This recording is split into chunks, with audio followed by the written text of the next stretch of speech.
IVM.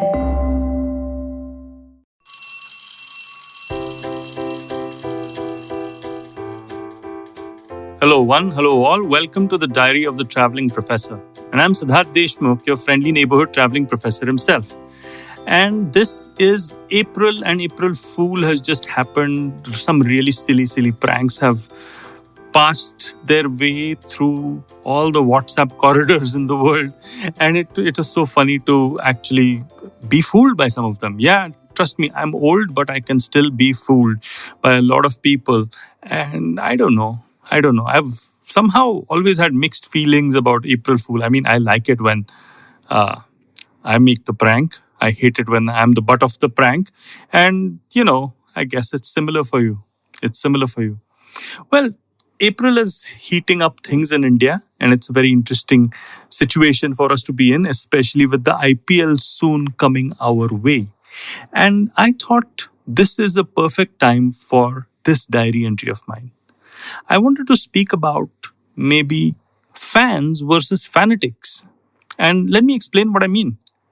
So, a social media influencer has got fans, right? I mean, I guess that's the best way of talking about the social media influencer's followers. They are fans. They like what the social media influencer actually is putting out, what she's doing, and they really are inspired by her and him and the rest of it. And whether you're on TikTok or LinkedIn or YouTube, it really doesn't matter.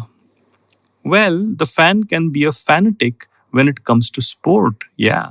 And with the IPL coming in, I thought that we can talk about sports fanatics and how they are a different kind of fan. They're a really different kind of fan. What do I mean by that? Okay. First of all, I stand corrected, and I wanted to talk about how I was schooled by, a very interesting conversation that I had with, the ex CEO of Kolkata Knight Riders and Professor C.D. Mitra.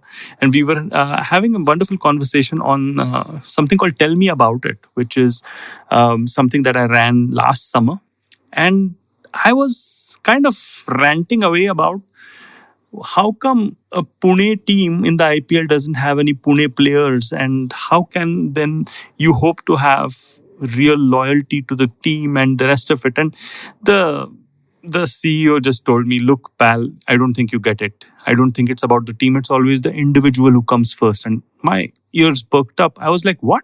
The individual comes first. And yeah, the individual comes first. It's MS Dhoni first, and then it's CSK. MS Dhoni, whether he belongs to Ranchi or wherever the hell he comes from, really doesn't matter. MS Dhoni belongs to Chennai now, and the CSK team is built around the legend of MS Dhoni. So what he was, in a sense, telling me is that I got it all wrong. The community is not built by the locality.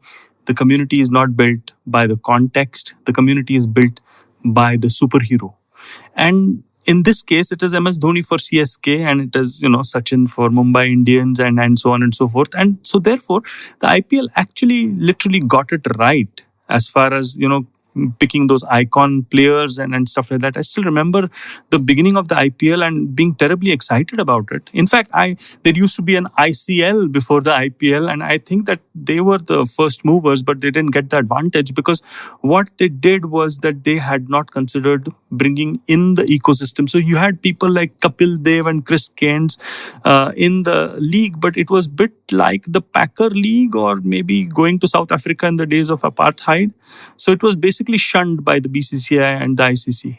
But in the IPL's case, what they did was they actually took the product that ICL had built, but kind of built it out of the ecosystem. So they created a space in the calendar, and they, made people who were, in positions of power in the ICC and BCCI actually see the sense of a tournament like this. And we know how well it succeeded. But this is not about the IPL. This is about the fans who make the IPL, right? So whenever I'm talking about these fans, they are super crazy. They like their CSK. They like their, I don't know who likes RCB, but let's pretend that, they like the RCB. Oh, come on. I'm sure I'm going to get a lot of flack on that.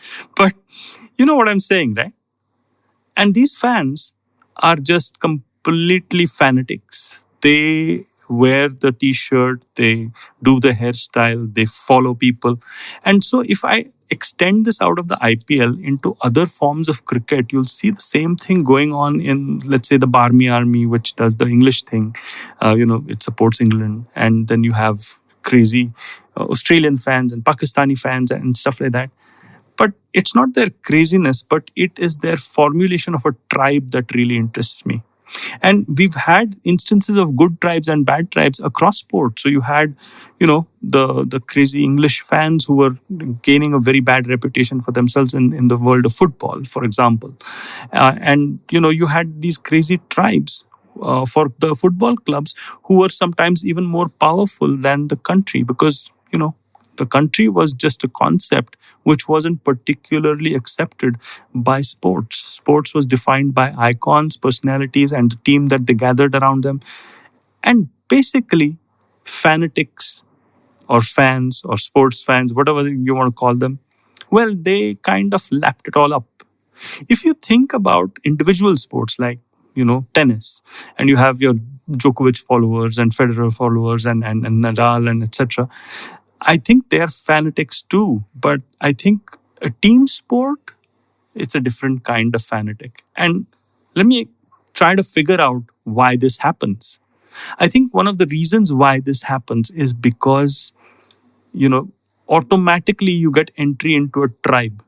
Automatically you are part of a collective which has a sense of belonging and, a collective urge to win and win perhaps sometimes at all costs and, feel good about it. So what's the deal about it? I mean, why do we do this to ourselves? Why do we invest so much of emotion, especially if we are fanatics of a specific team, a specific person, a specific, sport?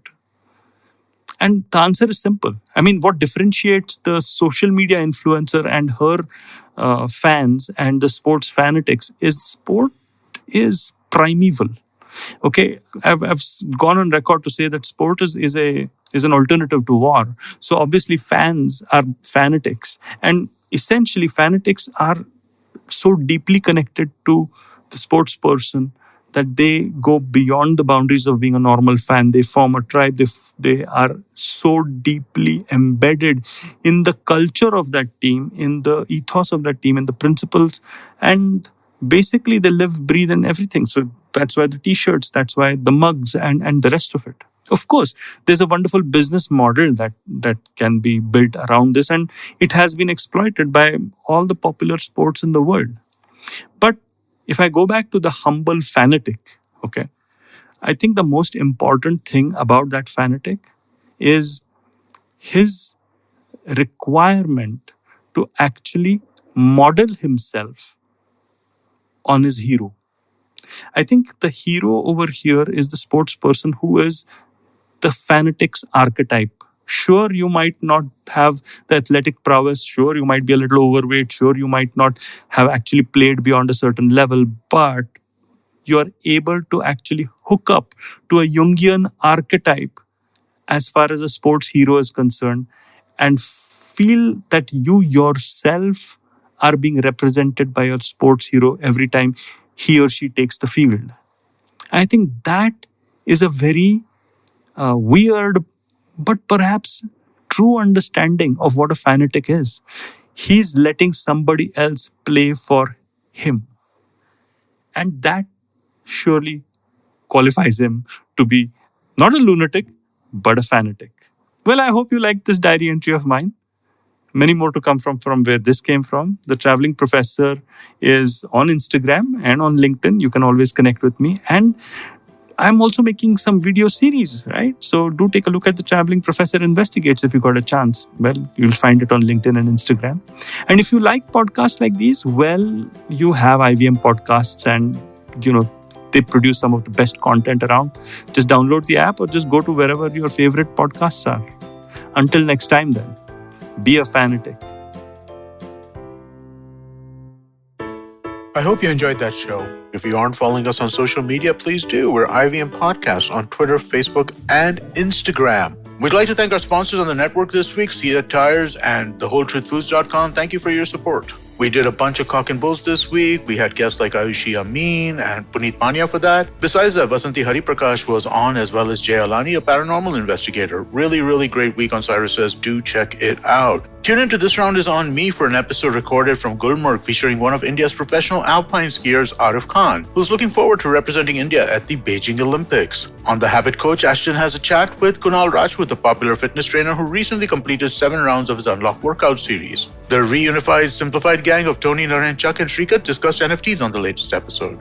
On The Millennial Athlete, Tanvi and Shlok looked back at all the England championships of the year so far and discussed the interesting highlights of the same. Also on Thale Harate, our Kannada podcast, Ganesh spoke to Archana Shyam of Antharanga Theatre in the latest episode. And on Kadai podcast, our Tamil show, Kavita Jiva shed light in another story about the bravery and excellence in the governance of the Pallava dynasty. And with that, I hope to see you again next week.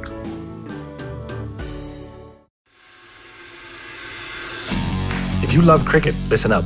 The Edges and Sledges Cricket Podcast is here for you.